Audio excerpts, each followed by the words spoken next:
Lucky Lefty Podcast. Oh, boys, we are in the building. Hope everybody had a great weekend. And we are brought to you by ONORA Whiskey. Also, courtesy of Bleav Network, FanDuel.com. Download the FanDuel app. And if you got to celebrate this Miami win on Sunday and enjoy some good barbecue on Monday, make sure you drink responsibly. And make sure you drink ONORA responsibly. Let's get it left. Yeah.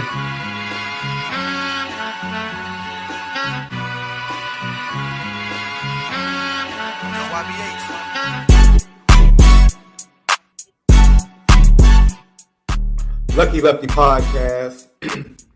Subscribe on YouTube, TikTok, Twitter, X, Instagram at Lucky Lefty Pod. Hit that thumbs up. We appreciate it. Leave your comments, questions. We respond to all. Bleav Network, Apple Podcasts, Spotify. FanDuel. Presented by FanDuel. FanDuel.com. Download that FanDuel app. Tonight, we're going to hear from Cristobal. We're also going to talk about what the heck is going on with Miami fans. Left, I understood Ohio State fans coming for you. I understood it. I understood it. Ohio State fans. Hey, they got a lot to talk about. They can talk that talk. They've spanked us 3 consecutive times.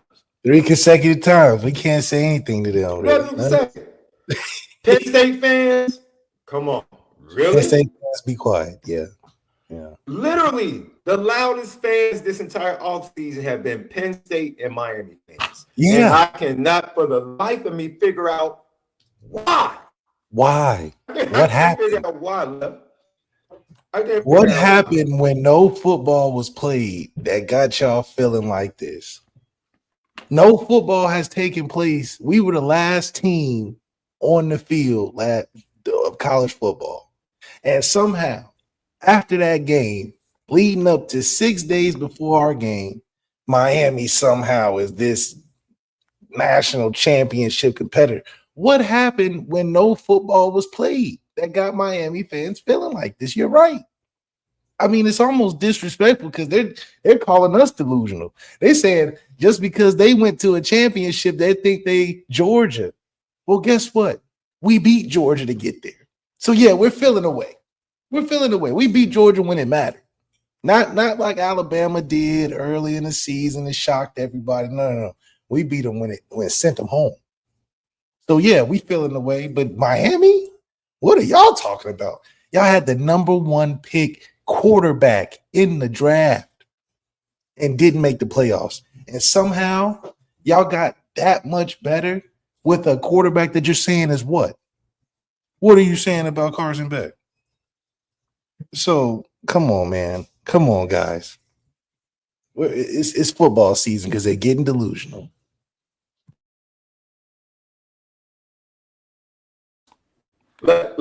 So every Monday, we're going to give our 3 crazy things from the weekend. The 3 craziest things from the weekend. And most of the time, it's going to be outside of Notre Dame football. Probably along the lines of college football. Maybe a little bit of NFL. Can I tell people about the conversation that took place on your thread this afternoon? Can I talk about Okay, because I like this topic. I got a couple of crazy ones too. Because I feel like I need to explain to these youngsters out there how things work. Because the youngsters think they created everything. Yes. They think everything that happens now from a technological standpoint, or every beat that's fire that they hear is like an original. And 99% of the time, it's a sample from like 50 years ago that has been created. Or they think AI, for instance, is something that somebody just sat in the lab and just made out of thin air that has no connection to things of the past.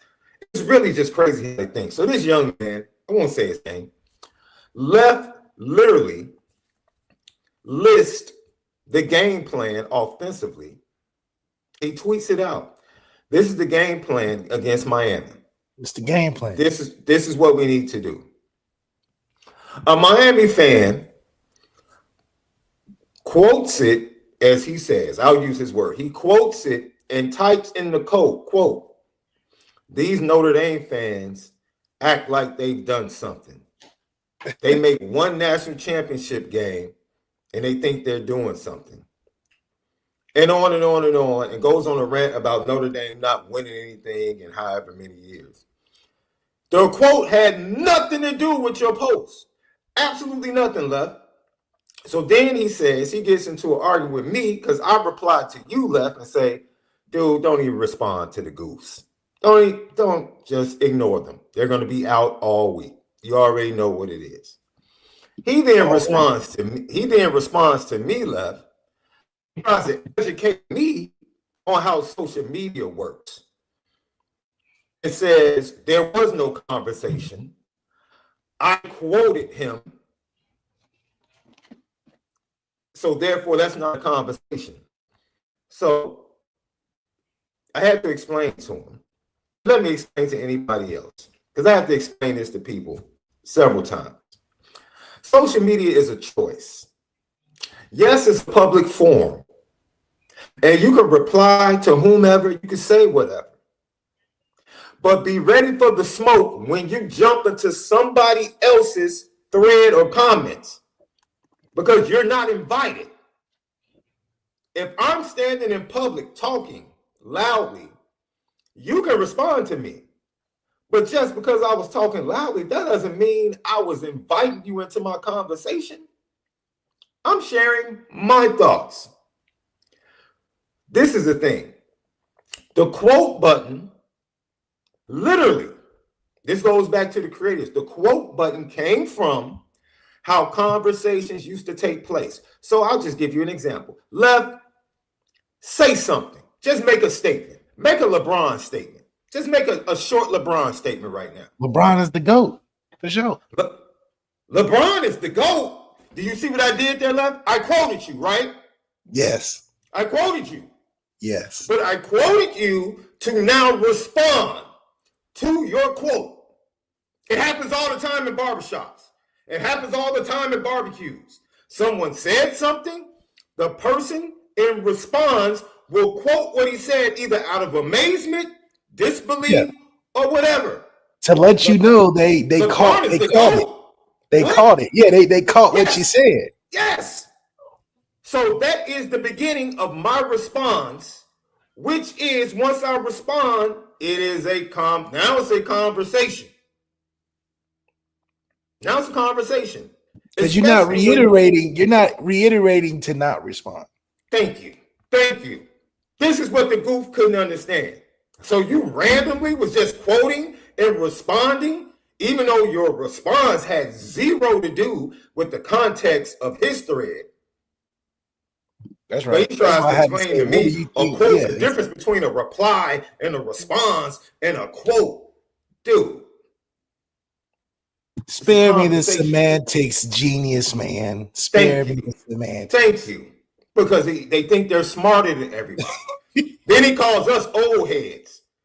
But us old heads clearly understand how conversation surrounding sports has worked before Twitter, Facebook, or any social media. This is how it worked in the schoolyard, in between classes, or in the by the lockers. They don't got recess and they can't walk the hallways no more. You know, like, it's all over. Newsflash.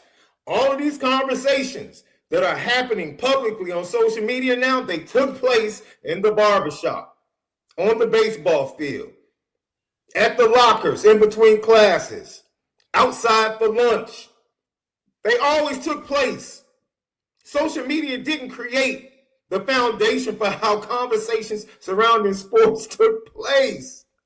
We know how it goes. We're just waiting for you to catch up. We're just waiting for you. So when you quote somebody, you are literally letting everybody know this is what I'm about to respond to. So everybody can see.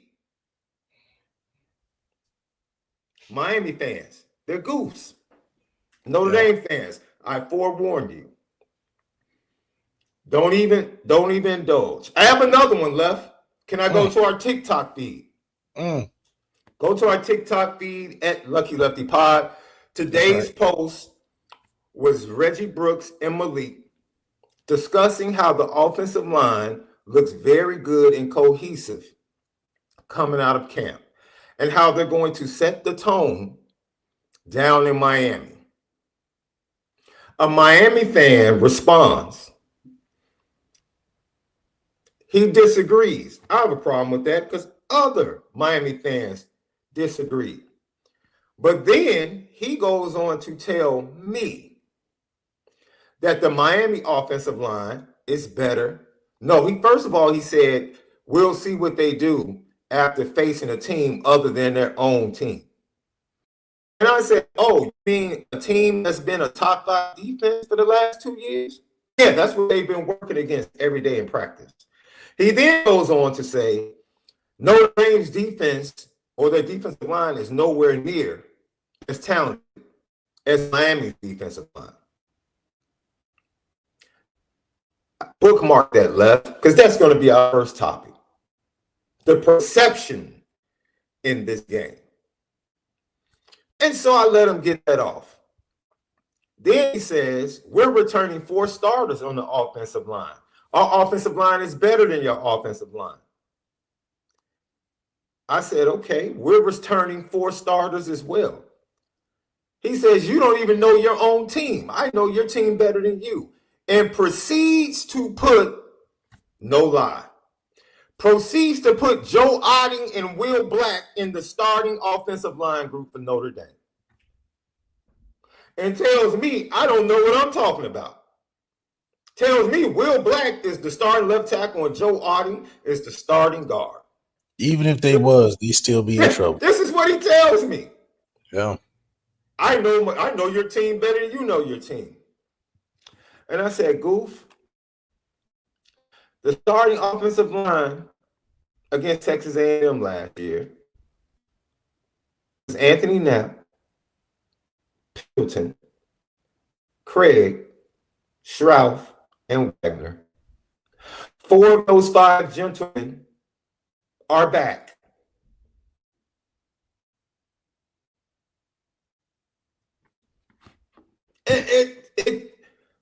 Left, take it, man. It's one of those things, right, you know, it's the excitement, you know, everybody's in camp and they're getting antsy and they're excited about what's to come and what's on the horizon. However, this is the excitement we had 2 years ago. We've been there, done that with the excitement of finally feeling like you're getting somewhere as a program. This is the infancy stage of Miami. These are babies.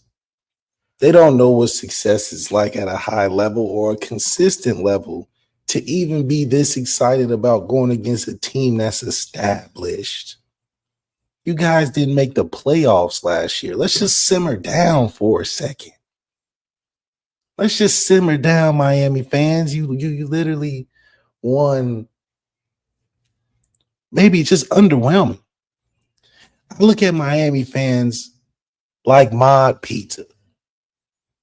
You just go in the kitchen and slap around a bunch of whatever you can find and call it a pizza establishment.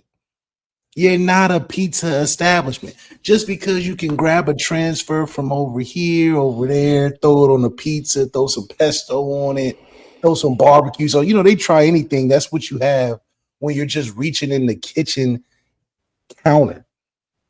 You're just grabbing whatever sauce you got left. You got some Alfredo, I'll use Alfredo today. You got some barbecue, I'll use barbecue today. That doesn't make you a pizza establishment. That doesn't make you a good program, mob pizza. This analogy is fantastic, by the way. You're not even Bleav, because Bleav is the original. Why? Because LeBron James is part owner? Hey. All I know is I didn't have one till LeBron put it out there. So I'm just saying. You guys aren't you're not doing nothing new. You're not doing nothing that is going to have foundation. You know, we like a mom and pop, Bob Evans. Well, you just know what you're gonna get. You're gonna get an experience. You're gonna come into something where it's not no Applebee's, it's not no KFC. This is Bob Evans. Homegrown, homemade, built over time, established in 18, whatever. Bob Pizza just got here, guys. Cristobal just got here. Bob Pizza is always under new management. This is nothing new. Yeah, you guys come out with a brownie, nothing new. Yeah, you guys have a couple of toppings that you just found, nothing new. But just because you grab a bunch of transfers and have a little success and get a quarterback drafted number 1 pick, it doesn't make you a program, because guess what the difference is? To be great, you got to be able to do it again. Mario Cristobal, are you going to do it again? Can you do it again? We've seen Miami have flashes in the pan. We've seen it. But yet, what are you comparing it to? You guys couldn't stop a nosebleed last year. And not playing no football, y'all going to somehow turn it around? Come on. What is Carson Beck? Carson Beck escaped a whooping at the highest of levels. Escaped by the hair on his chin, just to go down to the beach and get robbed. And not only did you lose your car, you lost your girlfriend. Now you're about to lose to Notre Dame. This is all in the first month of getting down there, man.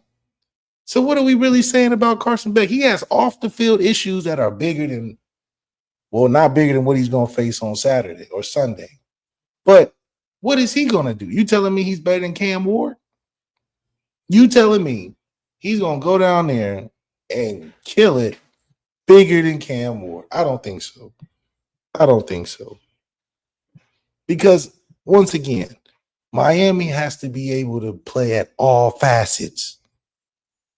We're beyond the whole, we got a good player over here, we got a good player over there, he's supposed to be solid. You got to have an entirely good defense that's going to stop an offense that's putting up at least 30. That's just what we do. Can your defense stop that? I doubt it. And then on top of that, can you score 30? Can you score 30 in the first game? Remember, Carson Beck didn't practice the whole spring. Even though he was out there trying to throw left-handed, it didn't know. You're telling me he's going to roll out there first game and be a national contender? Come on, guys. Believe in a lot of things, but I don't believe in that. So I'm just saying, unless you telling me Carson Beck's going to go out there and show us something he's never shown us before, what is Miami going to be able to sustain over 4 quarters? Because the thing is, just like, and not like most other teams, we don't need CJ CARR to go in there and win us the game like Carson Beck has to go in there and win Miami the game. That's the difference. This is CJ's first start. It's a big game, a lot of everything included. However, CJ has an ample amount of opportunity to get the ball to guys that can still win the game. He just doesn't have to lose it. Carson Beck got to go out there and win it. What are you talking about? You paying him a lot of money, a lot of expectation. And what? A team he has, you telling me he has all the chemistry with? No. He's going to have mistakes, and it just so happens he's going to have those mistakes against Leonard Moore, Christian Gray, Adon Schuler, a ramped-up defense. I mean, come on. So until Carson Beck doesn't have to win the game, this is going to be a big challenge for a kid to take on in his first game. This is for Miami. Realistically, they should take this as, let's see where we stack up to a playoff team early, and how can we grow after this whooping we take to be better in the ACC. That's what they should be thinking. Don't come in here with these head up thinking they finna. I think it's because they got a documentary. You see what I'm saying? They're in the infancy stages of their program. They want to be like Notre Dame. Notre Dame, we've been there, done that. We were so fly with it. We saved the documentary and added to it when we had the playoffs. See, y'all ain't thinking next level. Y'all want to release the training camp hard knocks because y'all just testing the waters because y'all ain't been deep as a program. This Mario Cristobal finally got a chance to put a chair and a desk in his office because before he had to go to IKEA and rent it because he didn't know if he was going to be there long. So he finally got his desk and his chair in his office. So all this stuff is brand new to Miami. The expectation of actually being a contending team, if they actually get news coverage on it now. Before, we all know Miami fans. All it takes is 4 games, 4 losses, and they pack it in. They stop going to the game. They start doing the concerts. It'd be lit in Miami during football time, just not for the Canes. You know what I mean? So if Cam Ward can't get y'all to the playoffs, you're not fooling me to think that Beck is going to do much better, especially in the first game against a team who has a lot to prove. Remember, nobody in Vegas, and Vegas is very smart. Nobody in Vegas has odds on Miami winning a championship. So unless you're telling me that they somehow are going to convince you without playing football that the first game they're going to beat a contending team, I don't think so. But we love how the football season, especially the beginning, inspires so much. I'm sure NIU's probably talking stuff right now like they can come out and beat us the first game if they play. Everybody's confidence high, and it should be. However, reality sets in on Sunday. Lucky Lefty podcast. Check out the Apple Podcast, Spotify. Audio edibles each and every day. Bleav Network, presented by FanDuel. So, let's transition. Now that we've gotten out of the way of the ridiculously ignorant Miami fans. Oh, we didn't mention the crazy things. Notre Dame fans are going to handle the dude in the chat tonight. I don't even have to respond to dude. I was like, you know what? It's funny because shout out to Chris Zorich, Chicago's own, who happened to be on Irish Breakdown today, talking about the good old days, the battles with the real Miami, when Miami was like the Alabama of the 80s. That Miami that they're nowhere near right now. Great interview. And I just want to say, both teams were independents then, correct? Yes. Let me answer that for you. Yeah, because we have both teams were seen, or both schools were seen as Ivy League level educations, correct? Correct, Lev? Which one was forced to join a conference because they couldn't survive? Just like Penn State, it's the loudest teams talking. It's Miami. And just like the loudest teams. This the kicker, Lev. This is the kicker, Lev. The ACC didn't even want them. Oh. I'm about to preach now. I wish I had my order. ACC didn't even want them. We're talking about when Miami was at their peak. ACC was like, we'll pass. The SEC was like, no, sir. Big Ten said no. They went to the Big East, Cincinnati? A basketball conference. No, not Georgetown. Yeah, they went to a basketball conference. Not Georgetown. So you're right. You can never beat Notre Dame. You can never beat, you don't want to beat Notre Dame because you can't. You can't beat Notre Dame academically. You can't beat Notre Dame in influence. You can't beat Notre Dame in brand. And you can never beat Notre Dame in football. You're still trying to catch up in total national championships. Notre Dame still has the most NFL players drafted. Notre Dame still has the most Heisman Award winners. No, you can't beat Notre Dame. Call us when you get close. Yeah, close. Hit us up. Close. Let us know when you get close. Because anyone saying you haven't won anything since just lets you know how far out in front Notre Dame has been. And you still haven't caught up in 30 years. So, wait a minute. Miami. Wait. Because it seems like, nationally. wait a minute. Maybe Miami is the problem, Left. Because as soon as they went to the Big East disappeared and dissolved. And now they're going to the ACC, and the ACC might be dissolving. Maybe the Miami Hurricanes are the disease that kills conferences. Because it seems like every conference they go to, it ends up dying. I'm just saying. Just a little history lesson. Never had a conference patch on my ND gear Left. Have you? Never. See? I love that response. Can't wait to beat y'all Sunday. No. Don't talk about Sunday. You want to talk about the past. Yeah, 2017, 97, 88. We're trying to talk about Sunday. You bring up the past.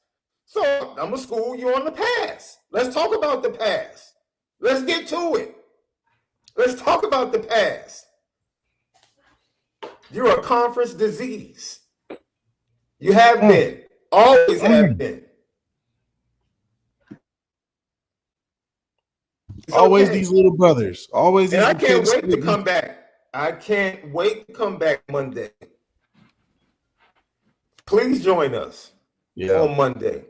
Well, you can join. Don't run like our boy that ran last year. Yeah. That was talking greasy. We're not worried. You can say whatever you want. You're not better. There is nothing record-wise that you're better than Notre Dame at in football. Nothing you're doing now. Nothing that you're better. There's no record that you can spit that you're better than Notre Dame in from a football Y'all standpoint. Just started to make an imprint nationally on recruiting. Congratulations. I remember my first beer. Y'all, what was your first beer? It was like sophomore year, junior year?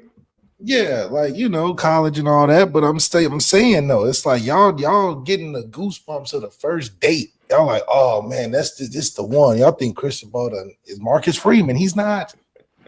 You guys got another rental. You guys were steadily trying to find a way to outcompete Louisville and having fun. Virginia and all these ACC teams. Y'all finally stepped outside the box and tried to make an imprint nationally. Congratulations. You've joined the big leagues. Welcome. But you just started. We have had foots in all over the country, all in Florida, all in Cali, all in Texas. We've been doing it. So now that y'all just started, that doesn't mean that y'all can compete with the big dogs. Y'all just entered a big dog game as a little puppy. So this is not a Terrence Crawford Canelo situation. You just think you finna jump all these weight classes and do your thing. No. Y'all coming up to try something. But this is not what you want. And unfortunately. So just so, see, this is when you get, people just spurting facts. He tried to come up with something, Notre Dame fans.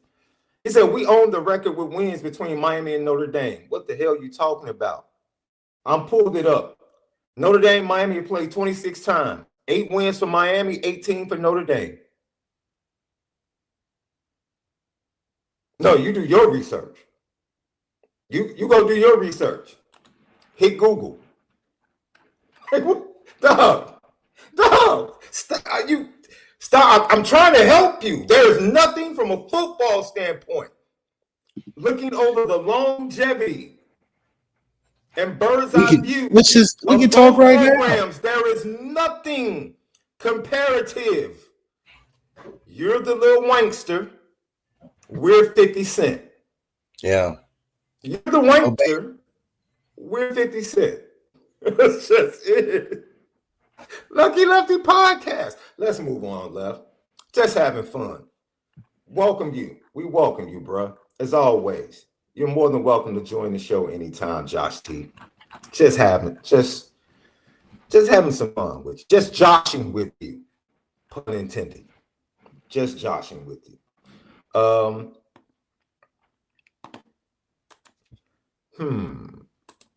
Left, Mario Cristobal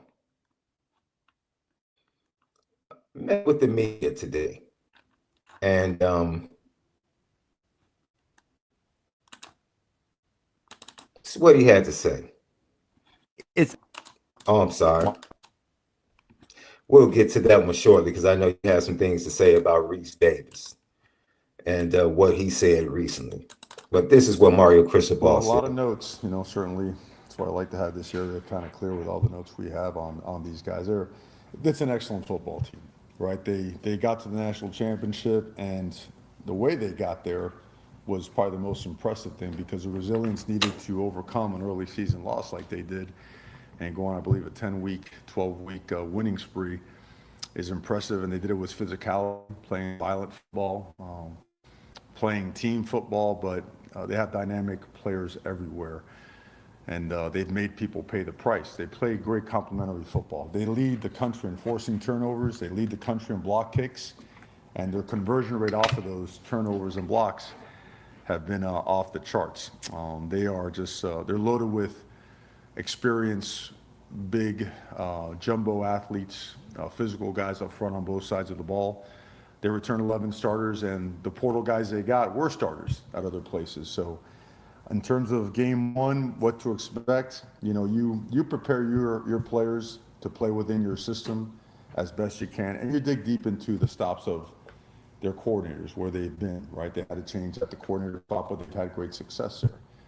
But you have to tap into Rutgers and Texas and Wisconsin, right? You got to do your homework on LSU on offense as well, and some of the things they did. There's plenty of stuff and there's plenty of time. So what you don't know and the uncertainty, you have all summer to find your best way to figure it out and prepare your team.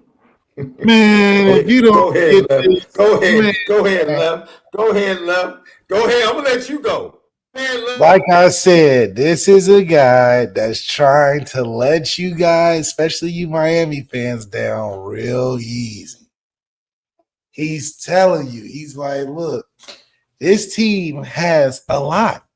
Jumbo athletes, coordinators, you gotta dig back in their past. They're deep everywhere. They got everything. And for us, and this is what every Miami fan needs to hear. He said literally word for word. For us, you just want to prepare as best as you can. When anybody says that, that's just telling you we're the underdog. We don't believe we're going to win, but we're going to go out there and just do our best. This is the first game, guys. Don't be too hard on us and have the expectation like we're going to take home field advantage and crush Notre Dame. No. Listen, guys, they have jumbo athletes. I ain't never heard a description like that. One, because Cristobal knows Miami is notorious for having smaller players. That's just what it is. Yeah, you got a couple tall dudes on the offensive line, but more so than anything, those guys are smaller players. When he says jumbo athletes, he's telling you, Miami, this team's bigger than us. This team's physical. That's how they survived. We wasn't physical all year. So, that's what we're hoping for. We're hoping that we can match their physicality because that's what it took for them to get there. We want to get there. So come on, man. What are we talking about? These guys know what they're going into. The players don't. You get the delusional D lineman talking about, this is the best O-line we're going against in practice. We'll see all year and Saturday and Sunday. I'm like, these babies don't know. They don't know. After game one, I guarantee you their D-line will be like, this is college football? Oh, my gosh. It's just Notre Dame. It's just Notre Dame. You just seeing a team at its final form. Miami is not at their final form. And Mario Cristobal is trying to tell you. He's like, guys, we're trying to just do our best. Give it the college good old try. We're not going in there to actually think we're going to shock the world. We're just trying to prepare and do all the nice feel-good stuff to get ready for another average year, another 12-12 in the ACC type of year. So this is okay. I just want everybody to calm down. This is not a matchup of giants. This is more of like David and Goliath. But we're Goliath, and we're going to win.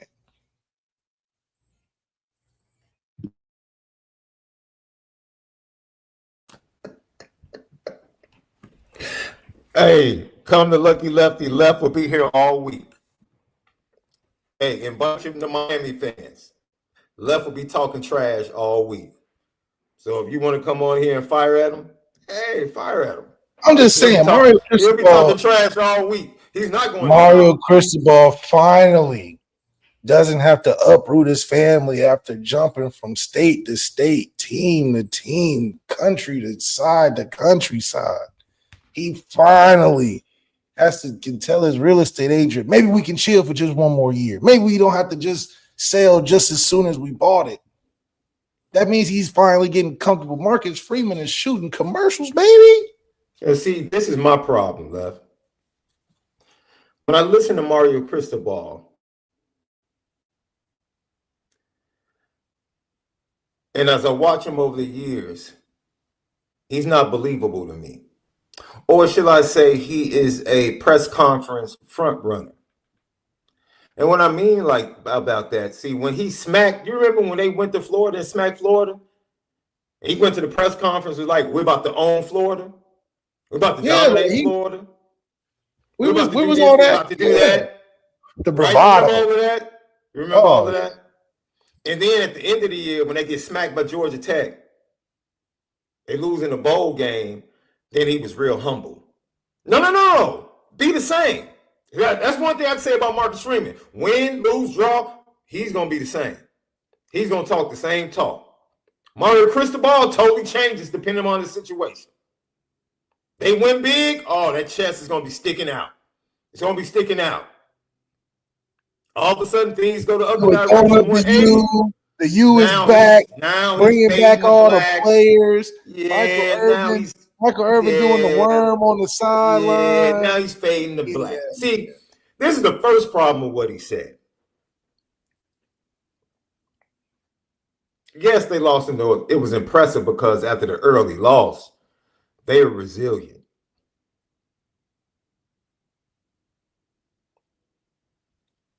To go on that win streak and then to win the big games in the playoffs and get to national championship, it was impressive. Don't lowball us. Let me talk for a minute, Lev. Don't lowball us. Oh, that was impressive. No, it was double impressive because we did it with backups. We didn't do it with starters. We did it with backups on the offensive line, backups on the defensive line, best defensive back in the nation or top 3 defensive back in the nation going for the year. Freshman comes in, becomes one of the best defensive backs in the nation, a backup. We made that run with backups. So it speaks to the depth of talent on the roster. So while we talking trash, we know what we got. We know what we have as far as depth on the roster. We didn't have to go get a whole bunch of left. Let me got it right here for you, left. See, perception. See, the perception is, and I'm glad you mentioned it. Let me clean it up for you, left, because I think I know what you're trying to say. New defensive coordinator. They go away from the 4-3 they played last year. They go to a 4-2-5, which means they're primarily going to be in nickel defense as their base defense. This is something we talked about, left. So they're going to be a nickel defense. My guy, Ruben Baines Jr., Hurricane legacy, top top 30 pick in the NFL draft, in my opinion. Without question, he's a first rounder. Without question. He literally lost weight. He lost 20 pounds. He's smaller. A key message. Lost weight. He literally lost weight. You know why he lost weight, Left?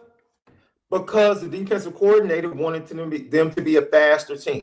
They went and got smaller linebackers because they felt like their linebackers were too big and slow last year. So they went and got smaller, faster linebackers. Left knows what he's talking about. They're a smaller team, particularly on defense, than they were last year.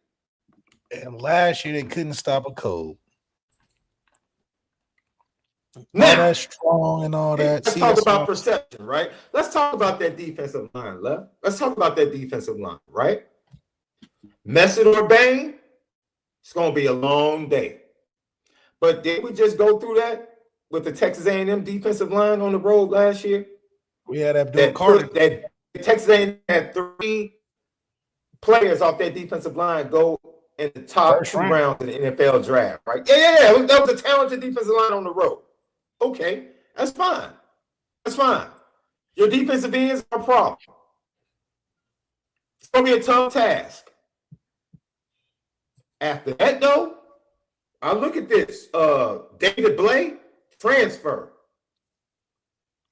You have total on your depth chart 3 nose tackles and 2 defensive tackles. Total on your depth chart. Justin Scott is a sophomore. His backup is a true freshman, Left. His backup is a true freshman. A true freshman. A defensive tackle. Let's go to the nose tackle. Ahmed Moten, redshirt junior. David Bleav, transfer, senior. And then a redshirt freshman backs him up. I said this 3 weeks ago.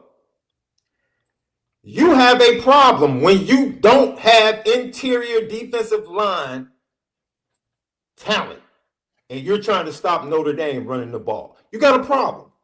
Yeah. Where's the depth? Where's the depth of talent? When it gets late into the 3rd quarter, when it gets into the 4th quarter. See, because you can shut Notre Dame down, quarter 1, first quarter, 2, second quarter. But when you start getting to the 50th play and the 55th play, where's your depth? Run the ball straight 3 straight times. Where's your depth? Too small. Because I'm not seeing it. This is off your website. I don't see the depth on the interior. In pass pro, your defensive ends might have an advantage. But when our tackles are coming right at them, there is no disadvantage, especially minus 15 and 20 pounds. Yeah, their defensive I'm just breaking down the game. They're going to have to play both ways. They're honestly breaking down the game. That's all we're doing. We're honestly breaking down the game. It's going to be tough to be run and this pass. Perception, the Miami defensive line. We don't know what I believe Justin Scott is a stud. I believe that when I watched him play at St. Ignatius. I wanted him to go to Notre Dame. I believe in Justin Scott, and I'm always going to rep for the Chicago kid. But there is no proof of tape on the field last year that Justin Scott is going to come out and dominate. He's a first-time starter, just like CJ CARR is. He's a first-time starter, just like CJ CARR is, going up against an experienced offensive line with 4 returning starters.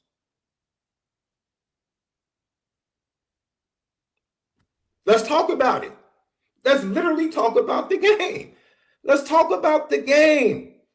You don't, interior defensive line, that's all perception.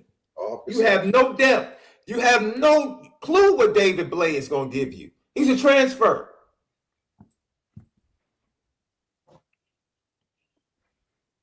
So explain to me, well, all of this bravado, all of this mystique and perception about this Miami defensive line, where is it coming from?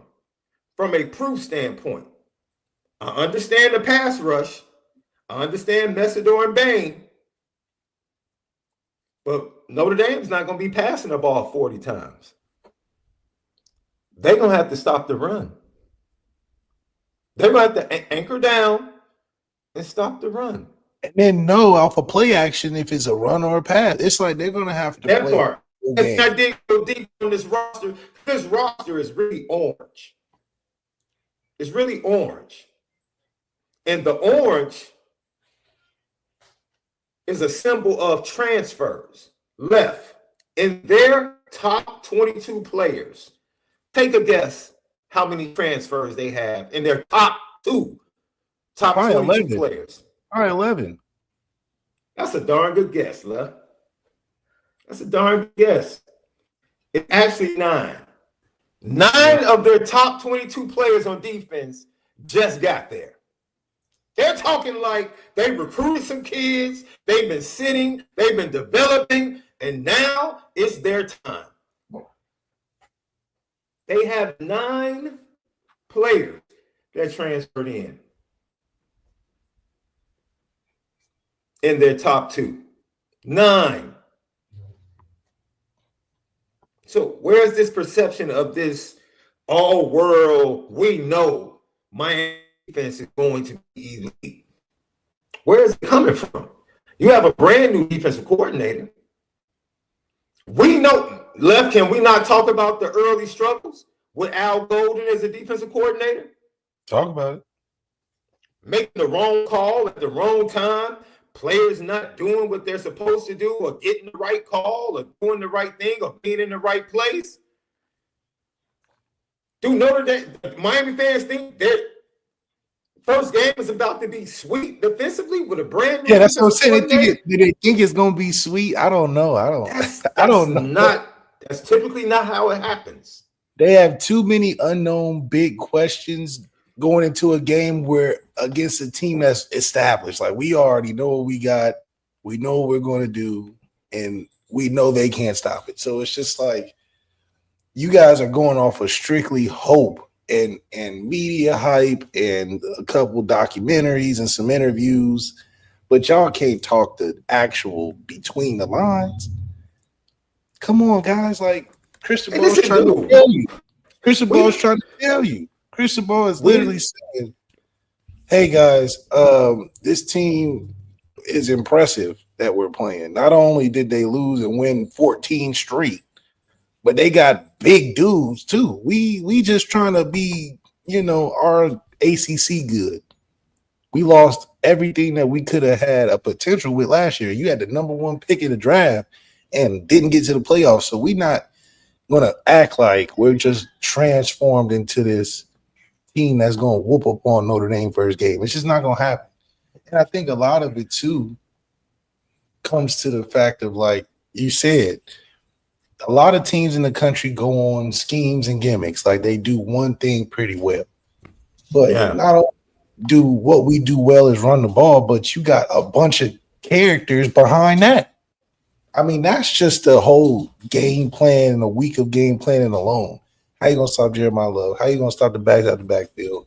How you going to stop that? Then you add what you would suspect to be a possible problem with these transfer receivers that were starters at other places, and which Cristobal mentions. He didn't mention they got transfers that are in the system. He said, no. They got guys that were starters at other places that left, not guys that entered the portal. Come on, let's talk about that. Not guys that jumped into the portal because they didn't have their way or it didn't work out or they got potential. No. These are guys that were playing the whole season on their team, starter, probably captain, and got an opportunity to play in a better place. So everything's just different in that aspect. We're getting premium cut quality USDA recruits, and you guys are getting guys that are trying to find new homes. So that whole thing is a process in itself. And just the experience. Miami's going to see a complete team on Sunday. Not too many teams in the country can say they're a complete team the first game of the season. I'm not saying we're going to play perfect. Yeah, it's going to be some wrinkles, and CJ might have a pick, maybe one or two, and a fumble or something. But when you're talking about lasting all 4 quarters, it's going to take time. Remember, you guys are mod pizza. Mod pizza is good for a 30, 40-minute experience, but what happens? You're hungry 2 hours later. You guys aren't What did lasting. mod pizza do to you? You You had a guys, bad experience with mod pizza? I'm just saying, you guys aren't Thanksgiving where you're full from about 3 o'clock to the next day. That's us. Can you survive the itis? That's what we give you. You guys are mod pizza, you know, in and out, where it's delicious and it's everybody's raving about it, but you leave and you're like, damn, did I eat today? That's Miami. It's a bunch of empty calories. Did I eat today? It's going to taste good in the first quarter. We're going to have fun. It's going to be, okay, it's going to be tough, whatever. But, you know, by that third, fourth quarter, they're going to be looking around being like, damn, we still playing? Yeah. And it's first down, and we about to run the ball right at you. What you going to do? And we know typically how Florida teams are. When you get on them early, they tend to lay down second, third, fourth quarter. So we know that this is a great opportunity for Notre Dame to calm the seas a little bit and let people know that we are back, and we're looking to hit that Vegas marker, man, 12-0 to the playoffs. So let's talk about it, Left. We talked about the perception of the defensive line. Now let's talk about the perception that this Miami offensive line returns 4 starters, and they're just going to be just elite. Is 4 returning starters from the same offensive line that had Cam Ward running for his life consistently every game? Running. Every game. Every game. Cam Ward had to run around and make plays. Every game. The run game for Miami's offense last year. Quarterback was sacked 4.4% of the time on dropbacks. That was 31st in the nation. They were okay protecting the quarterback, and Cam Ward probably saved them from another 10 and 15 sacks. If we want to be honest, if we're just being honest, he probably saved them. They averaged 5.6 yards per rush. It's pretty good. It's pretty good. It was actually sixth in the nation. So their strength really is running the ball. And I told everybody, see, I'm honest. I love Mark Fletcher, bro. Love his toughness. Love him. He's the type of running back that, man, late in the game, if you're not careful, he can make an impact on the game. I love his game. Absolutely love Mark Fletcher's game. Now, Shannon Dawson, offensive coordinator. I'm very interested because Cam Ward and Carson Beck are 2 totally different quarterbacks. But we have to give an honest evaluation of Carson Beck. You're talking about a young man over the last 2 years that has thrown for 6,900 yards and 52 touchdowns left. That's not shabby. We sit up and crack jokes about his car that got stolen, his girlfriend that was taken, whatever you want to say. The young man has put up 6,900 yards, 52 touchdowns. Struggled turning the ball over last year. A lot of blame was thrown at the Georgia wide receivers because they dropped a lot of balls. They did. They led the nation in drop passes. But he's an experienced quarterback. And I think one of his strengths, because his arm has never been like over the top elite.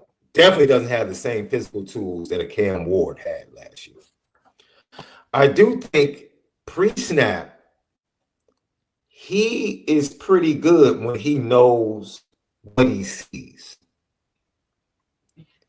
But sometimes he can get messed up pre-snap, and that leads to some bad decisions. Take it from here, Left, because I'm about to throw you the oop off the glass. Carson Beck is the type of quarterback that believes so much in himself that when he's on, he's on. But the truth of the matter is, he's not as physically gifted as he thinks. And so he'll try to make some throws or do some things that he really doesn't have the physical capabilities to do. And that can get him in trouble, especially if he's put in a position where he has to press or where he has to feel like he has to go and make plays. See, last year, the problem was, why did he start turning the ball over last year at Georgia? Because the offensive line was mid and they didn't have your typical Georgia running game that he could go play action off of and work on his strengths or work off his strengths. He began to press and try to do things to carry that Georgia offense that he physically just wasn't capable of doing. Yes, Sid Irish. I don't know if you were talking to me, but yes, he tried to do too much. Yeah, but that's just going to the fact of like he's in the same category of a Garrett Nussmeier. Like, yeah, you got some talent, but your talent is based more of who's around you, and things have to fall in line. And that's not down in Carson Beck, because being able to just operate on a consistent level is very, very respectable. It's just he's not going to take the team to the next level that Miami needs. He can do it with Georgia because Georgia's kind of like the Ferrari that just needs a driver. This is more like a Honda Accord with some nice rims and a nice paint job, and they done put the stars in the ceiling, and they done made it nice. It can win a few car shows, but it's still a Honda Accord. So the driver's got to be very skilled in taking it to the next level, and that's just Carson Beck's limit. I mean, I think that if he stayed at Georgia and rode the wave of and won the Notre Dame and all of that, didn't get hurt, he would put himself in a position where he'll get drafted based on, be on a good team. But now it's almost like, okay.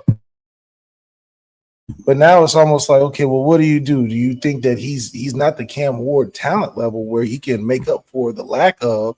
He's more of going to fit in the system and do what is available to him. And I just think that he's going to do too much knowing that, and that's where the mistakes come in, like you said. And we got too good of guys that's going to not only put him under pressure, but it's going to also pick that ball off, and that's just where his trouble is going to be at. So, for me, let's go back to the depth chart now offensively. 9 transfers in the top 22 defensively. In the top 22 offensively, 6 transfers and 2 true freshmen. See, Left, you know where Miami is? You know where Miami is right now? Notre Dame fans, this is going to be very reminiscent for you, right? You know where Miami is right now? Miami is a team that is building. I have more faith in Mario Cristobal than I got Ken Gibbs from Locked On ACC. He thinks Mario Cristobal is an absolute goof as a head coach. He said it on this show. I think Mario Cristobal, from a recruiting standpoint, will get Miami better in the next 2 years. Yeah, we're having an honest conversation about where they are now. And see, just look at the roster. Stop. The roster is the roster. They're just too small right now. The roster is the roster. You lack depth. You lack depth. When you have this many transfers and true freshmen in your top 22, it is a sign that you lack depth. That's why Miami is where Notre Dame was as a roster when Sam Hartman came to Notre Dame. And we felt like Sam Hartman was going to be the savior, just like they feel like Carson Beck is going to be the savior. But the depth wasn't there on the Notre Dame roster. It just wasn't there. They had to depend on freshmen wide receivers. They had to depend on too many freshmen. They had to go and get too many transfers in the secondary as safety, nickelback. It was just too much they had to go get other places other than recruiting, developing, and building your roster depth. That's where Notre Dame was 2 years ago. That's where Miami is. I'm talking about talent. I'm talking about overall roster depth. That's where Miami is. And that team, Notre Dame, ended up winning what? 9 games? 10 games? Yeah, we're not saying Miami's going to be bad. No, they lost to Louisville on the road. They almost lost to Duke. And they ended up losing to, was that the Stanford loss? No, that wasn't the Stanford loss. No. That was the first year. That was another loss because they beat Clemson that year.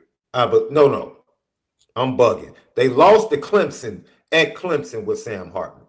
So yes, that was a disappointing loss because they had gone on the road. They had a big road win at Syracuse when a lot of people thought they were going to get beat at Syracuse. And then they come back. They were favored to beat Clemson. They had been on the roll. They had responded to that tough loss against Louisville.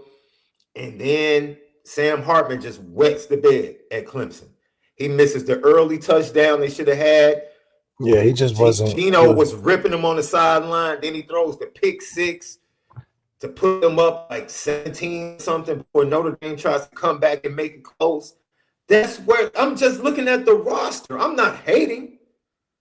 I'm objectively looking at the roster. They do not have depth. They have to depend on true freshmen and transfers to pop. Yeah. They have to. I'm looking at their roster.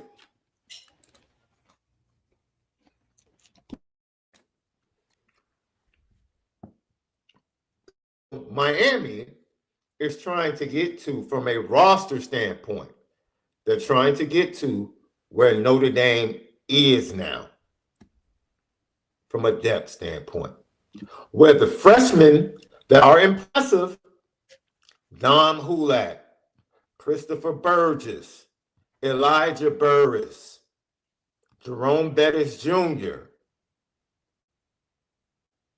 Ethan Long, Jadon Blair, I'm sorry. All of these freshmen go play special teams and learn how to play Notre Dame football.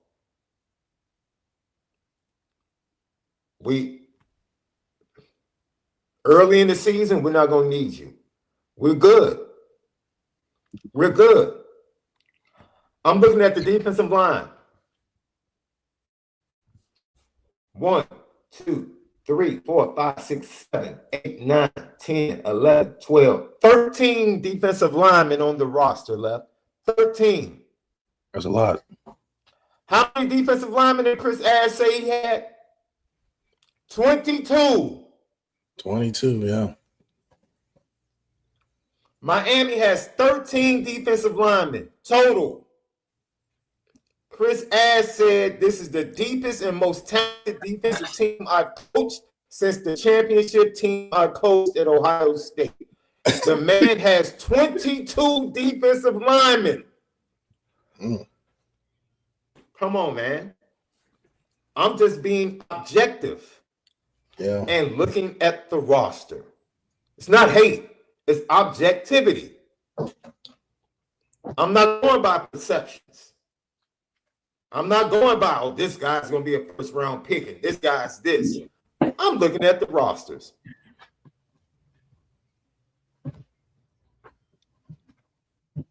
I don't want to deal with perceptions. I want to deal with what is right in front of us. It's a problem. depth is going to be a problem, especially if it's a hot, muggy night.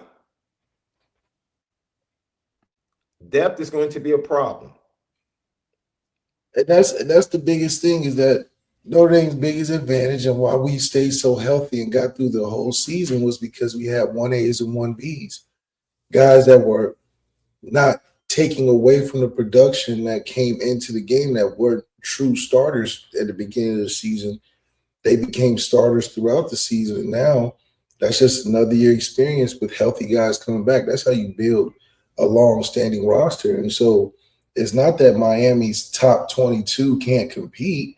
It's the rest of the roster that you need to depend on late in the game and throughout the game in different aspects to make plays for you. And ours just happens to be one of the deeper ones in the country. So, yeah, can the starters take on the waves of guys that talent doesn't drop off tremendously or be inexperienced? You got guys that are coming in with experience that are backups. So that's the problem that you face, is can you withstand that all 4 quarters? And that's just too tough of a task for a team that, like Sean was saying, is in the infancy of becoming possibly a big-time program.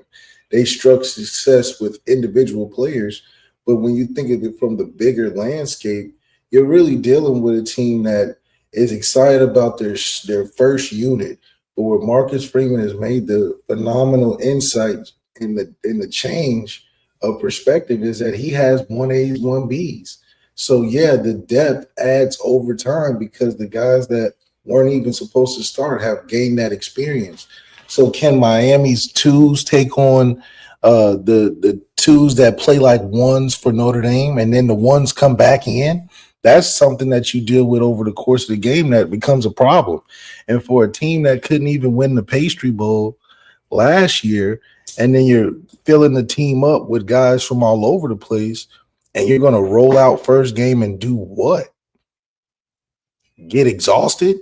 Get out physical towards the end of the game? Get possibly beat up early in the season where you like, dang, these young guys don't have a FIU to warm up against. They jumping into deep waters first game. Yes, after the game, they'll gain a lot of experience and play well and get better and fix the obvious things, but you can't replace depth at all, in my opinion. And that's what we've lasted with. I think that's what made us so strong in the playoffs. And we have depth and healthy guys now. So now what are you going to do? Aaron Frazier, we appreciate you joining us, man. Miami fan, my assumption is, says Miami has 1A and 1B too. Stop it. That's a lie. You don't get 1A and 1B through the transfer portal and freshmen. That's not how college football works.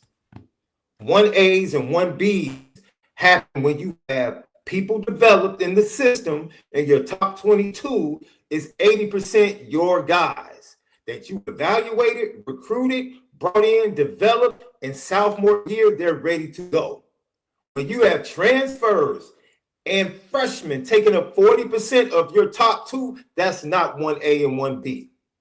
That's not how it happens at Alabama. That's not how it happens at Georgia. That's not 1A and 1B. And that's what Notre Dame fans thought 2 years ago. And they came to find out, nope, we're not there yet. That's what Marcus Freeman wants, but we're not there yet. Because Notre Dame's roster looks just like the Miami roster looks right now. Just like it 2 years ago. And it took another 2 years to get to the point through recruiting and development where now you literally can say we have 1As and 1Bs. So I'm sorry, sir. You don't have 1As and 1Bs. You don't. You know why? Because it's unknown. My boy Sid Irish, he's going to throw shade. I love Justin Scott, but we don't know who he's going to be. I love Maurice Lightfoot. CPS, love him. I don't know what he's going to be backing up Messidor. I don't know. He's second on the depth chart. I don't know what he's giving us. I don't know what he's going to come with against us on Sunday. I don't know. And you don't know either. You know what I know? I know that the 4 guys that lined up and beat Georgia defensively created the sack fumble that turned the game around, created the sack that ended the game against Georgia. I know the dudes that turned the second half around and shut that Penn State running game down in the second half. That defensive line, all 4 of those guys, they're coming back. But here's the kicker. Those guys were backups. I'm going to say that again, Left. Let me say it for the people in the back, Left. The same defensive line group that took Notre Dame to the national championship game, they were backups, and they returned. That's 1As and 1Bs. Exactly. And the 2 dudes that were the top sack producers that got hurt against Louisville and Purdue early in the season, they're back. That's 1A and 1B. Because we've seen it. There's proof of who they are. You don't have this. You don't have this on this Miami roster. You don't have it. It's not there. Do you have top end talent? Without a shadow of doubt. 2 premium elite pass rushers, without a shadow of doubt.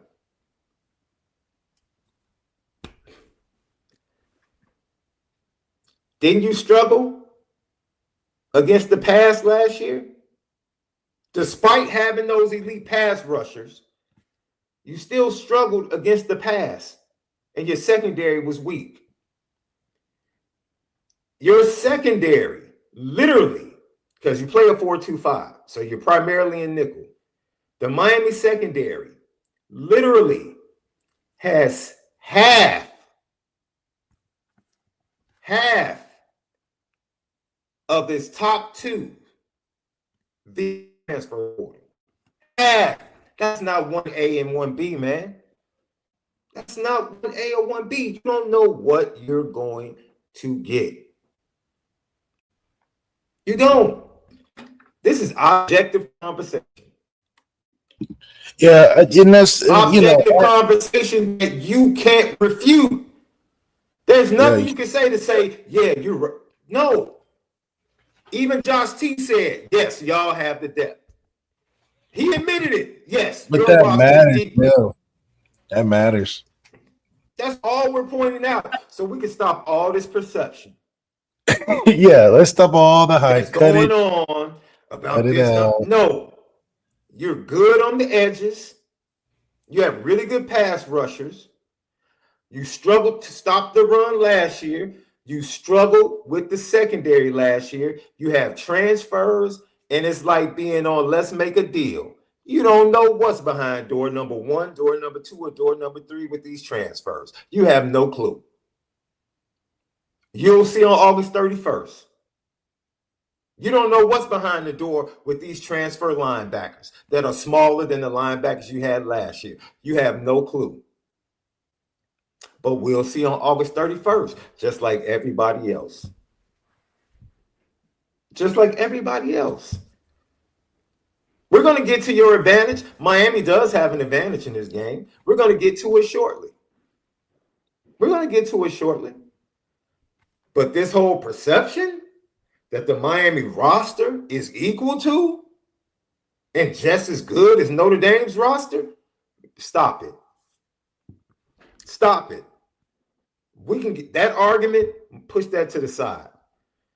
Because both teams have to step on the field and play. Both teams. But that, no. You're where Notre Dame was 2 years ago as far as roster depth. And that's okay. I think Mario Cristobal, I'm here in Chicago. Miami's doing an incredible job getting talented kids out of Chicago the last 2 years left. And they're working on a couple of wide receivers up here this year. They're coming after Quentin Burrell at Mount Carmel that Notre Dame is coming after. He was at the Irish Invasion junior camp. They're coming after him.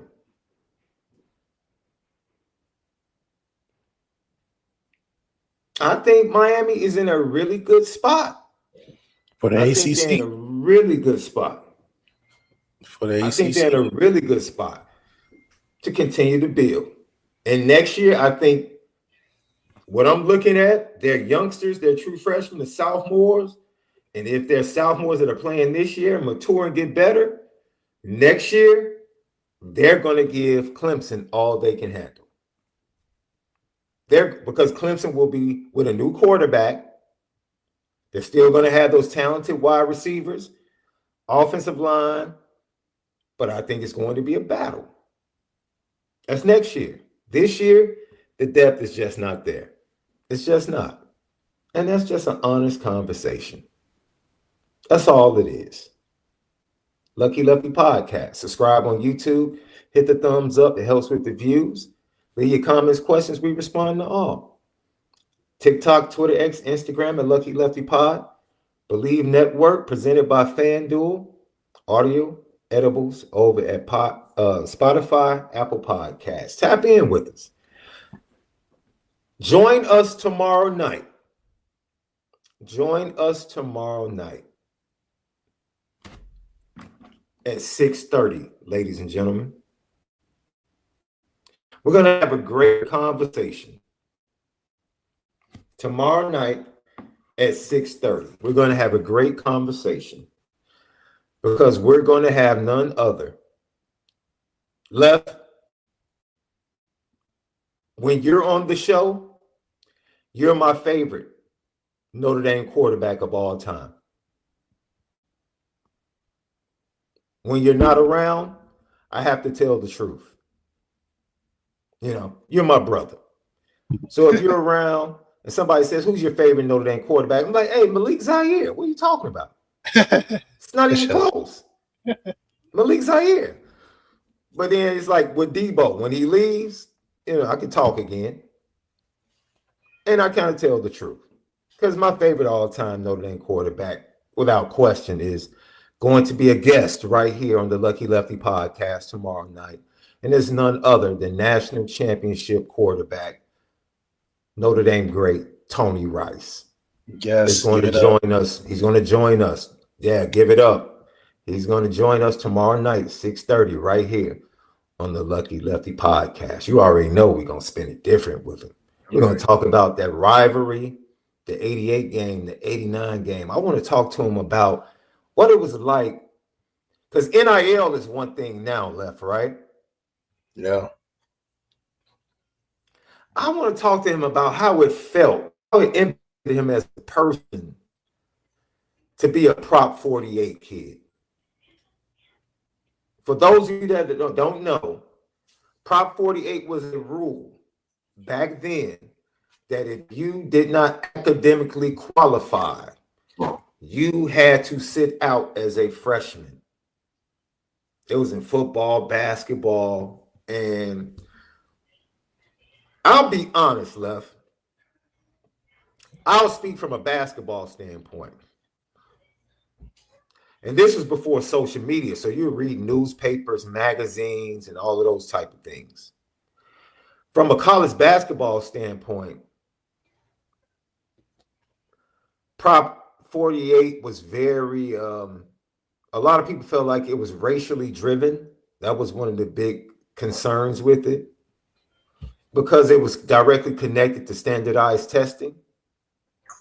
But more than that, Left, the positive side of it was you had a lot of talented basketball players. I'm just speaking from the basketball side.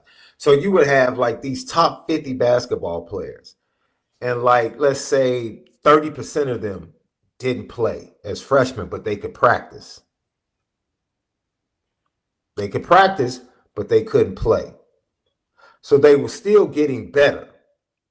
So the first time you saw them as redshirt freshmen, they weren't freshmen.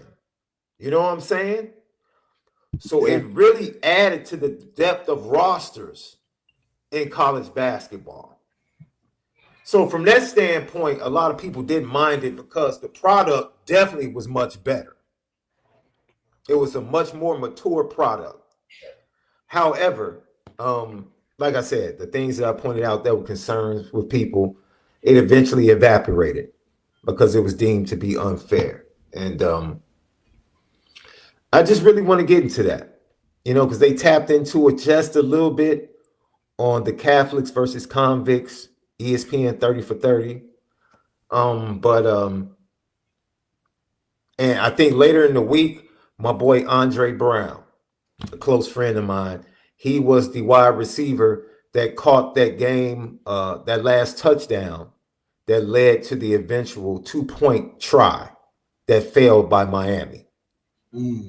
Andre Brown, he's from Chicago. He went to Chicago Finger. He's a good friend of mine. His son is a senior wide receiver, 6'5", 215, over at St. Rita right now.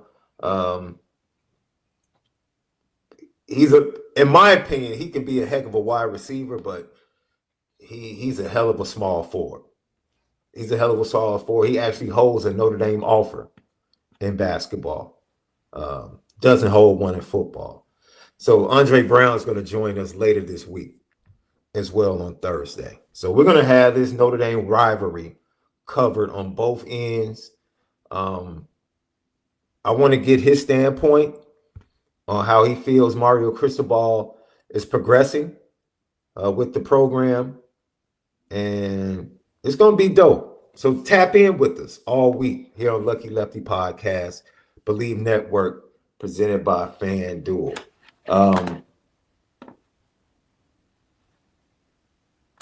Let's get to the super chats. We got some super chats left.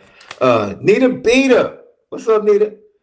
What I loved is the ammo they are giving Coach Free. We already know he wants all the smoke. I kind of feel bad for Miami at this point. Yeah, keep talking, man. Keep talking and keep doubting them. Andre Bennett, thank you for the super chat. Will you gentlemen be in Miami? I would like to meet up for a shot of ONORA. Sean, my office is in Roseland. Oh, wait a minute. Yo, you're not too far from the church. The church office. Mine is in Roseland as well. Right off 100, right next to Cords. I'm right across the street from Gately. Right across the street from Gately. I'll be watching Quentin Burrell and his squad this weekend. Their first game is at Gately Stadium. So I'll be checking out the 27 wide receiver prospect Notre Dame offer this weekend. So yeah, Andre, hit me up. Hit me up on social media. Inbox me, man. And just hit me up and let me know how we can get in contact. Would love to, man, tap in with you. I will not be in Miami. My wife lost her grandmother. The services will be on Sunday. Can I tell you a funny story? Left almost got smacked in the mouth. This is gonna, hey, Notre Dame fans, this is hilarious. So we land on Saturday, right? We get home. I was down in Orlando at the conference last week because we're about to get to the quarterbacks in a second. Give me a moment. And I'm in the car. And so my wife looks over at me and she says, I just found out when the services are. And I say, okay. And she says, the funeral services for my grandmother are going to be on Sunday. And so I started looking out the window, the opposite direction, right? And left, I'm asking myself, like, should I say it? Should I ask the question? Should I ask the question? So I said, I got to ask the question. So I said, what time are the funeral services on Sunday? And she looks at me, and then she looks down at her phone, and she says, visitation is from 1 to 2, and the services are from 2 to 3. And this little kid on the inside of me starts jumping up and down, right? And I'm like, oh, okay. And she looks back at me with with her piercing eyes and says, why did you ask me that? And I said, because Notre Dame plays at 6 o'clock. And the look she gave me left, she looked like she wanted to reach across the car and punch me dead in my chest. She was like, Negro, are you serious right now? And I'm like, I had to ask. It wasn't, I mean, if it had been in the evening, I was going to the services to support. That wasn't going to change anything. I just wanted to make sure. That's all. But I hated that I had to ask. I had to ask, bro. I had to get the clarity. I had to. I had to get the clarity, man. But yeah, the missus, thank God for grace and a little bit of mercy, because she gave me a little bit of both in that moment. And she looked at me, she said, "You're lucky I love you the way I do." I said, "I appreciate it, babe. I appreciate it." Yeah, I wasn't trying to disrespect the memory of your grandmother, anything. I'm just saying. Notre Dame plays Sunday. I'm just saying. All I'm trying to say is that the game is coming on. It's just, I don't make the schedule. That's it. That's all I was trying to say. NC Notre Dame fan with a GTB question. No question, just a comment. These Miami fans keep talking about stopping Love, but they're not saying anything about Price. They will know on Sunday, just like Texas A&M fans last year. The fans are funny because the fans are no different than the team. They mirror the team, no depth. So they don't even know to talk about Notre Dame's depth because they're focused on the 22. That's what we're trying to point out to you, Miami. Like, when you know, the crazy thing left. Who was the best? Who was the best running back in the second half against Penn State? Probably Jadarian.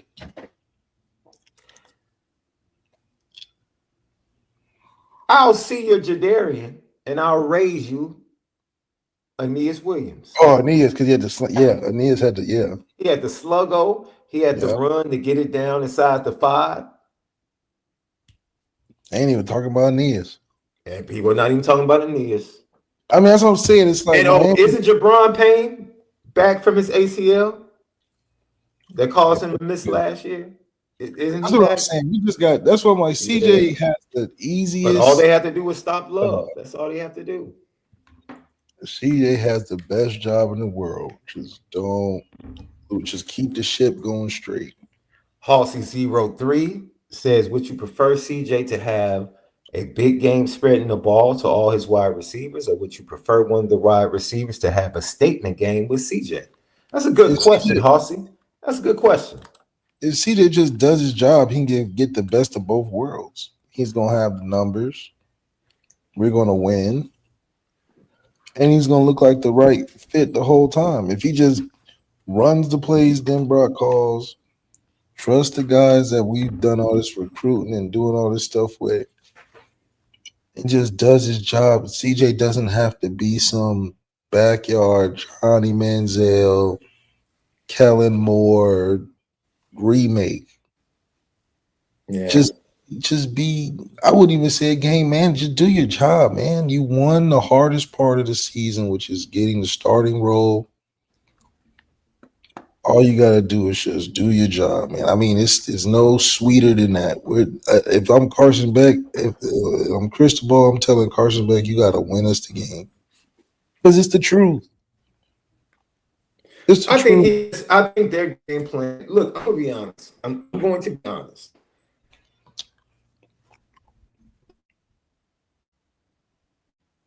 The game can go, we don't control how the game goes. Yeah, you got teenagers stepping on the field, 18 and 22-year-olds. The game can go any type of way. You just never know. Ball bounce here, tip pass here. You never know. That's football. That's why you play the game, as Herm Edwards says. However, left.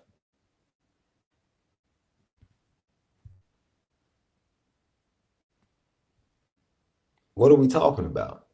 More than likely, in order for Miami to win, as their fans have said in this chat, they have to shut down the Notre Dame run, keep it low scoring, make it physical, and make it a fourth quarter, one possession game, and allow their quarterback, their veteran quarterback, to make plays. That would be the game plan if I were Mario Cristobal. I don't want to get in a track meet. I don't. once again, objectively, I'm looking at their defensive line depth. They don't want an up-tempo game with their depth. It's 1 + 1 = 2. If you don't have depth, you don't want to go up-tempo. You don't. And so, hit dogs holler. And so for the Miami fans in the chat hollering and complaining, you guys are comparing our roster to NIU. You're not listening. I literally said multiple times tonight that the Miami roster is where Notre Dame's roster was 2 years ago from a depth standpoint. I have given multiple names and have applied the tag elite and premier talent on the Miami roster. I don't know how many times I need to say it. The problem is you don't have depth. The problem is you don't have 1As and 1Bs at this point. And it's okay.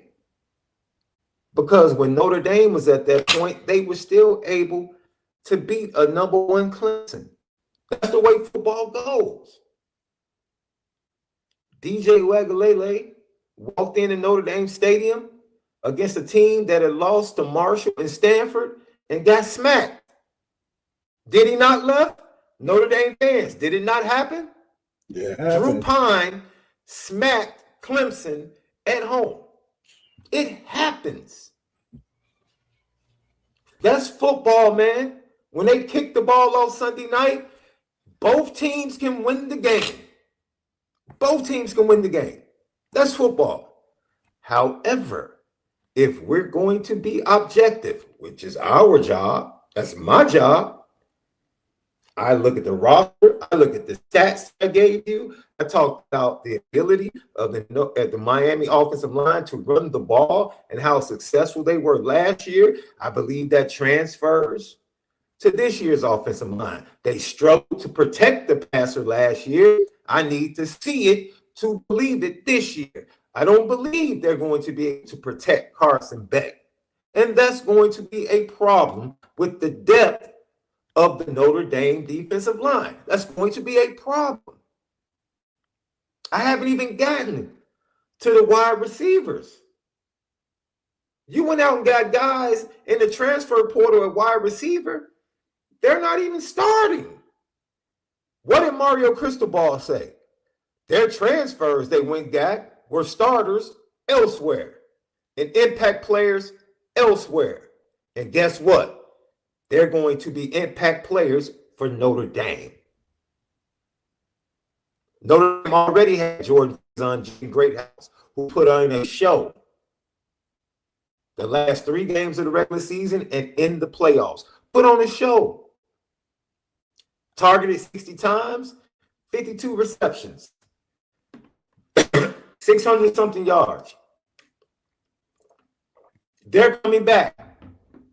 And then you add 6'5", 220, MALIK Fields. 55 receptions, 808 yards. 5 touchdowns. So just throw that in. Will Pauling, who before his injury at Wisconsin, he's a beast. And he just happens to become a team captain, just to show you how impressive he's been during the spring and during the fall camp. Come on, man. It's not hate. It's an honest conversation. It's just an honest conversation about what the roster is. So you're disrespecting yourself saying you think we have an NIU roster. Well, you should hope to have an NIU roster since they beat Notre Dame. Why would you even lower yourself to that standard?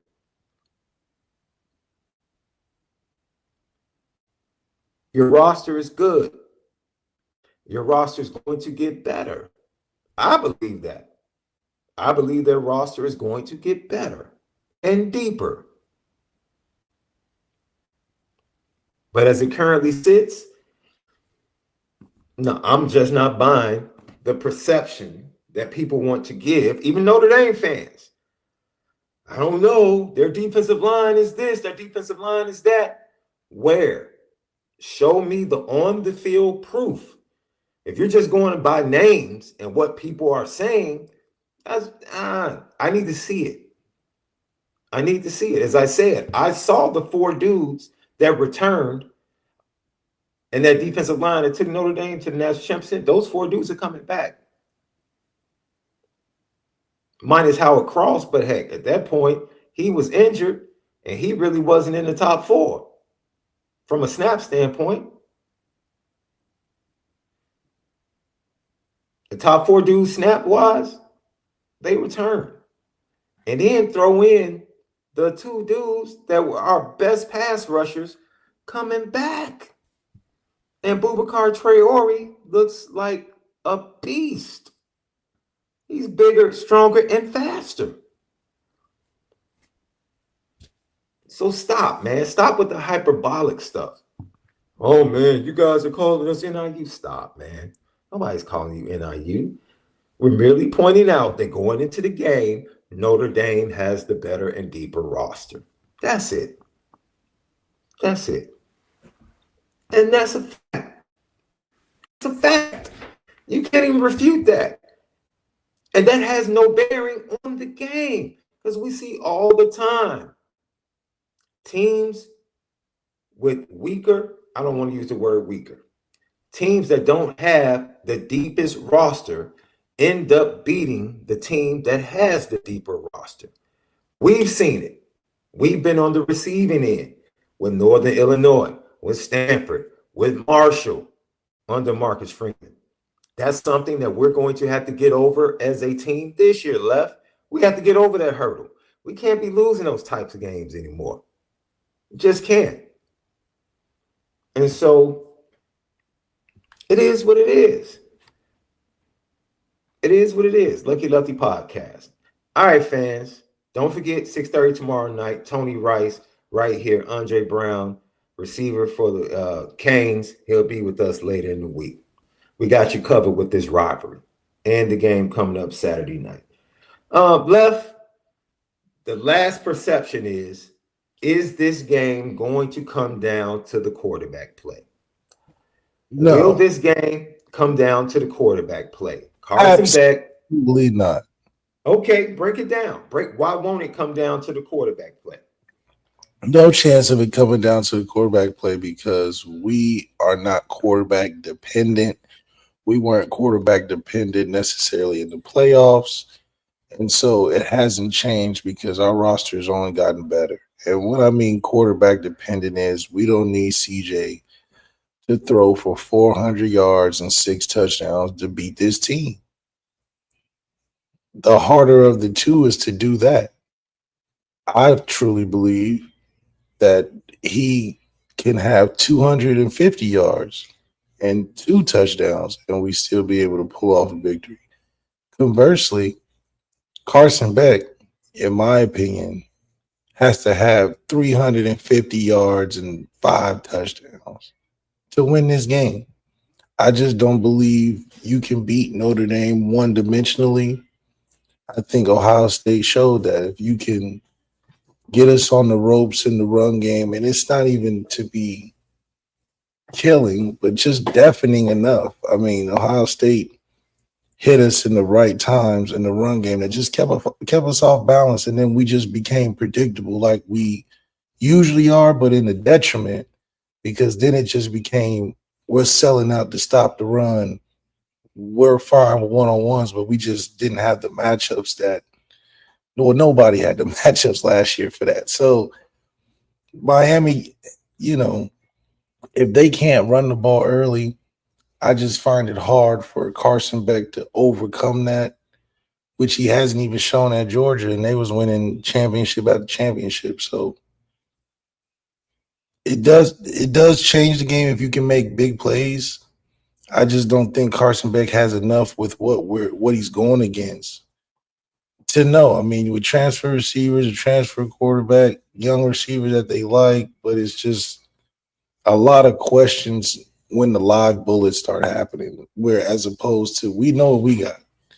And it's just going to be a lot to deal with 4 quarters. I don't think Cristobal is a Lou Holtz or a Steve Sarkisian or, one of these legendary Hall of Fame coaches right now to where his coaching can overcome this game.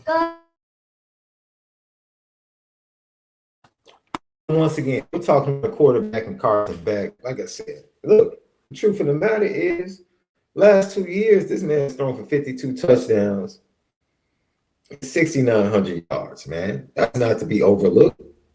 It's just not to be overlooked. I don't think it's a perceived advantage. I think Miami has the edge at quarterback. I would say yes.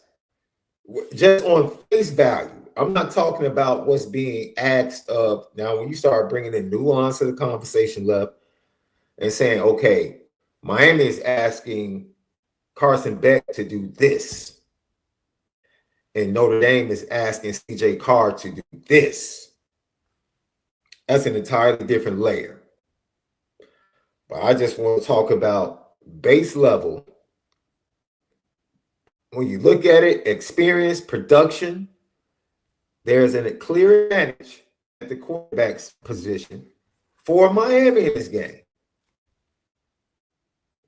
It's clear advantage. I'll just say this.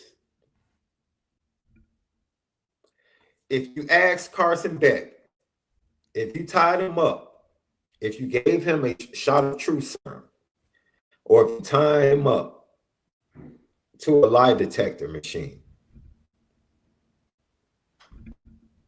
and you said, Carson, if you had your choice of which team you would like the quarterback on Sunday night, which team would it be? And he didn't have to worry about the backlash, and he knew his answer would stay inside of that room. I'm not so sure he would say Miami.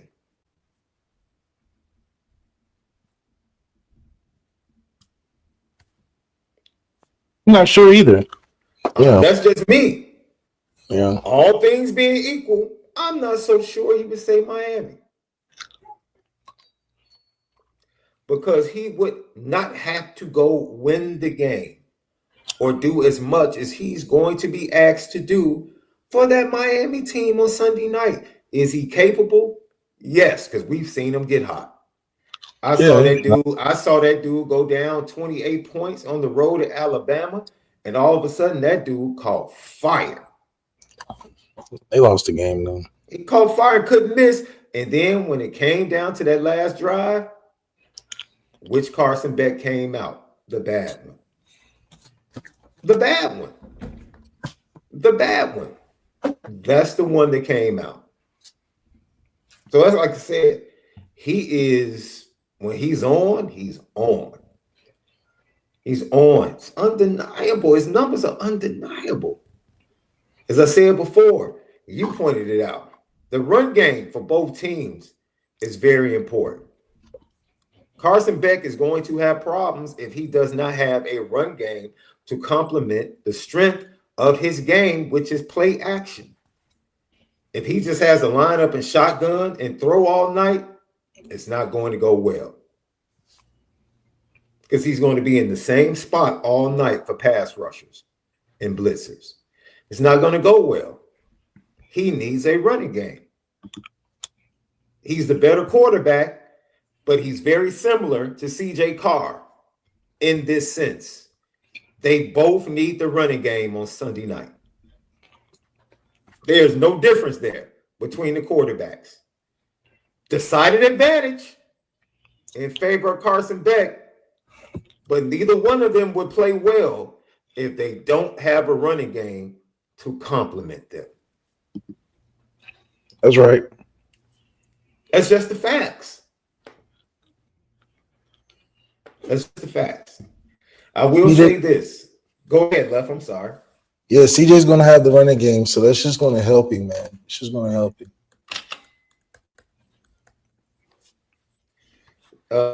David Evans? No, we don't. No, we don't. Have you not watched Notre Dame football? That they're going to run the ball. I don't care, 7, 8, 9 in the box. Texas A&M had 8, 9 in the box. They ran the ball. And they wore them down. That's what Marcus Freeman is. That's what they're going to do. They're going to run the ball. When they struggled offensively against Penn State, what did they come out and do? Run the ball up the middle. The first 6 or 7 plays. Jeremiah Love right up the middle. Their identity is we're going to run the ball. We don't care what you do defensively. We're going to run the ball. So, no, they're not going to. I mean, they might take a shot early to let Miami know, like, all right, this ain't Riley Leonard back here. Like, back up. Now, if that's what you meant, you know, they'll use the pass early to loosen Miami up. Yeah, but I don't think they're going to come out and go pass crazy early. And when I say pass crazy, I do think they'll go pass off of play action early. So when you go play action, that's the run game. You're including the run game to go play action. But do I think that's just going to come out early and drop CJ back to loosen Miami up? Nah. I don't think that would do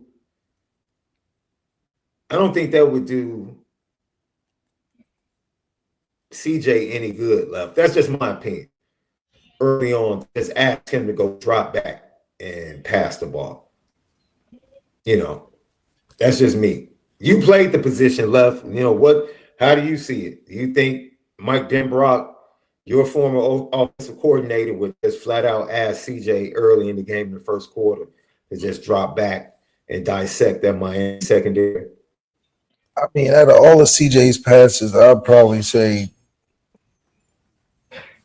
18% is just pure drop back, go through a bunch of reads. Like, he's going to be on the move. He's going to take some easy down the field play action shots, a couple of reads. Some RPOs. I just don't see Denbrock needing to put him in a position where he needs to drop back and dissect the defense and lead it.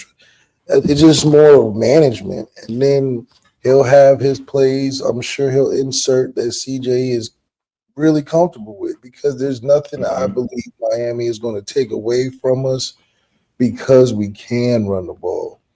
So as long as CJ knows his checks, he gets the guys up line right, snaps the ball right, those are the things that he should be worried about. And then the pass plays he's already going to be given, it's just going to be real simple stuff. I think Miami's defense is going to force them. We're going to force them to change into some basic looks to stop some of the bleeding. And then that's when we come in and give CJ some hitches and some screens and a couple deep throws, because he's going to take some. I just don't want him to put the ball at risk, because there's no need to. You could take a chance here or there to show, the development, but man, hand that ball off, make the right checks, and then take advantage of those one-on-ones you're going to get. You're going to get it. And I think Miami is going to play a tougher defense in terms of stacking the box, because CJ isn't a Riley threat running the ball. So, of course, if you're Miami, you're like, we're just going to blitz the heck out of CJ, make it undeniable that we have to throw the ball, make him beat us. And unfortunately for Miami, they can't play like that all game. So early on is going to catch Jay probably off balance, and people are going to be talking about Miami's back and all that. But Denbrock will settle him. The run game will get going. Second half, like you talked about, CJ get his confidence right, make one or two big throws, and now we in there. So I don't think it's just off the rip. We're just whooping them and all that. I'm sure we're going to have a couple false start penalties. You know how that go. We're going to have to call a timeout early or something, and he may even fumble or throw an early pick. All that is saying, at the most of us not playing well, we still will have many chances and opportunities to win the game. And that's where CJ's growth is going to come in. And Denbrock, he can't help everything now. He's just going to put him in positions where these are reads that we're going to go over in practice 100 times. We're not going to give you plays off the cuff where we're just so in frantic panic mode. It's going to be a very controllable game from an offensive side. And I think that's where we're going to have our biggest advantage.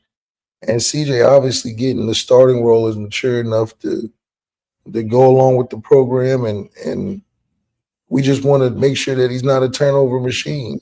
He's had some he gets hot turning the ball over. So we don't want that to be a thing that's a detriment, because his biggest thing is just don't put the ball in harm's way. Yeah. I mean, not many first-time quarterbacks in the country can say that. I'm just glad we inserted our young quarterback into the superstar quarterback group that's existing in college football right now, that I believe one of those guys is going to win championship. You got your Julian Sand, your DJ Lagway, CJ Carr's in there, So Nico Evenbleed is in there. So you got some guys that are young, hot, superstar quarterbacks, and Arch Manning's in there. So we're putting our bid in, and I think that's the right time to build a team around that's going to win a championship. Man, that's a great point, Lef. Let's get to the X factors so we can get out of here. Great show, great chat. Notre Dame fans, college football fans, Miami fans, everybody was fantastic, respectful, good banter back and forth.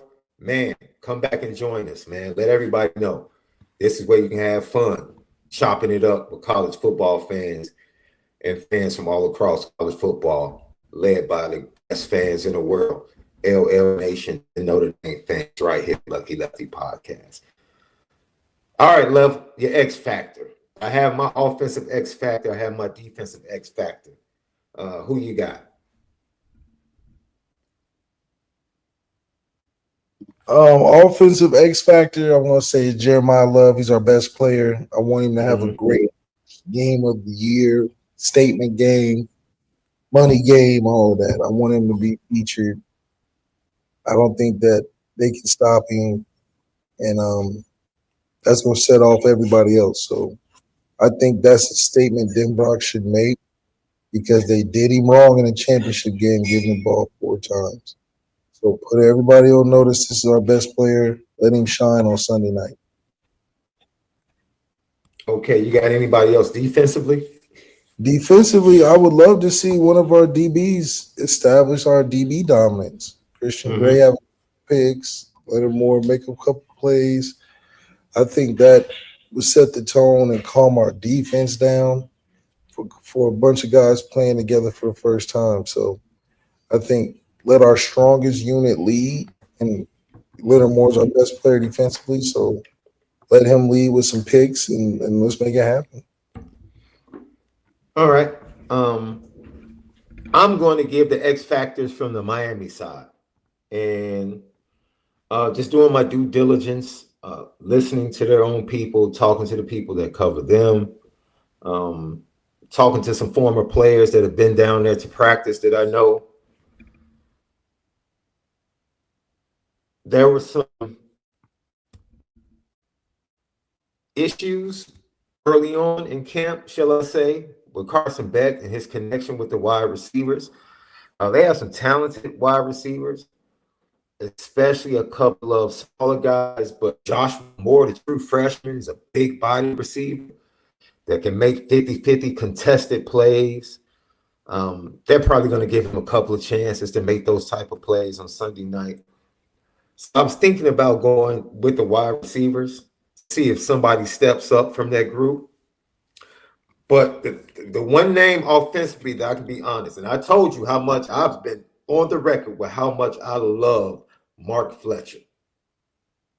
Love that kid as a running back. But Elijah Lofton scares me from the tight end position. I'm going to be flat out honest, Left.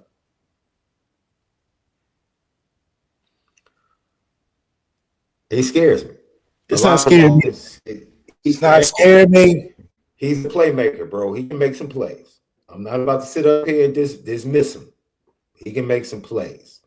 And one of the things that we saw is every now and then that talented group of linebackers in pass coverage can be had every now and then. So he's the X factor for me, especially with Carson Beck. Because I think Carson Beck, I don't know if he's really going to challenge us that much down the field with our two cornerbacks and the safeties we have. I think Carson Beck is going to try to work the middle of the field, and that signals running backs out the backfield and tight ends. So I'm going to say Elijah Lofton is an X factor offensively for Miami. Defensively, it would have been very easy. I pointed out the lack of depth interior. So their two big guys, Justin Scott and Ahmad Moulton, have to be dudes, right? They have to be dudes because there's not a lot of depth behind them. They have to be dudes. We know Messador, Bain, pass rush, right?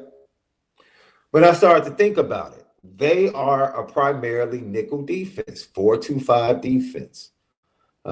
They have sacrificed size and physicality for speed on defense.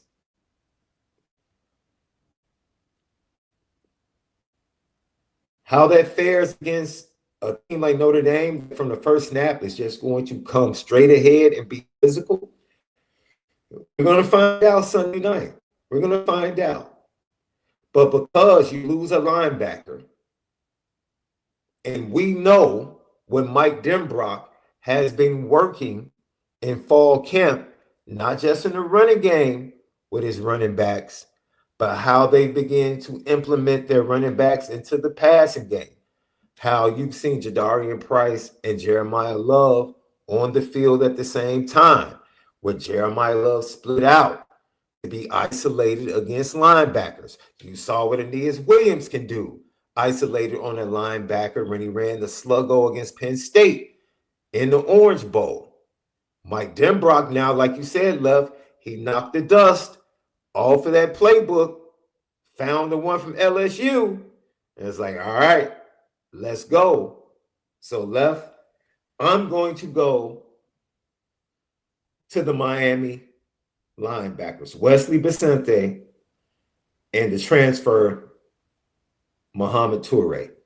They're the X factors for me.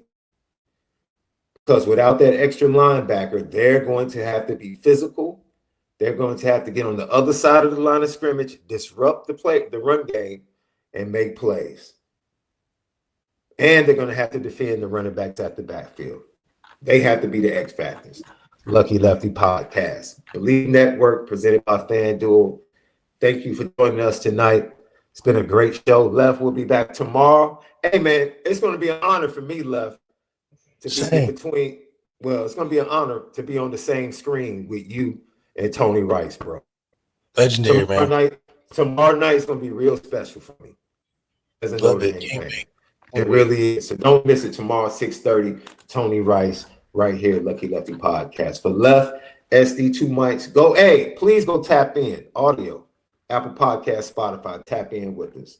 For Left, SD2 mics. We'll see you tomorrow for another edition of the Lucky Lefty Podcast. As always, make sure that you spin it different.